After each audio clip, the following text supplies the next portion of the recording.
ಧರಣಿ ಮಂಡಲ ಮಧ್ಯದೊಳಗೆ ಬೆರೆಯುತ್ತಿಹ ಕರ್ನಾಟ ದೇಶದಿ ಇರುವ ಕಾಳಿಂಗನೆಂಬ ಕನ್ನಡ ಪರಿಯನೆಂದು ಬೇಳ್ವೆನು.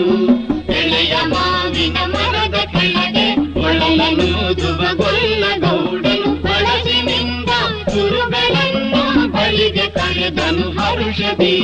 ಗಂಗೆ ಬಾರೆ ಗೌರಿ ಬಾರೆ ತುಂಗಭದ್ರೆ ತಾಯಿ ಬಾರೆ ಪುಣ್ಯಕೋಟಿ ನೀನು ಬಾರೆ ಎಂದು ಗೊಲ್ಲನು ಕರೆದನು.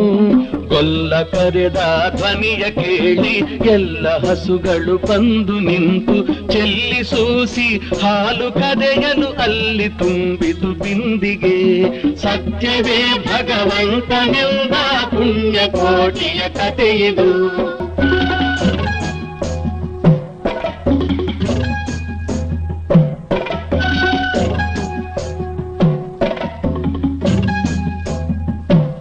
ಹಬ್ಬಿದ ಮಲೆ ಮಧ್ಯದೊಳಗೆ ಅರ್ಬುದ ನಿಂದೆಂಬ ವ್ಯಾಘ್ರನು ಅಬ್ಬರಿಸಿ ಹಸಿ ಹಸಿದು ಬೆಟ್ಟದ ಕಿಬ್ಬಿಯೊಳು ತಾನಿತ್ತನು.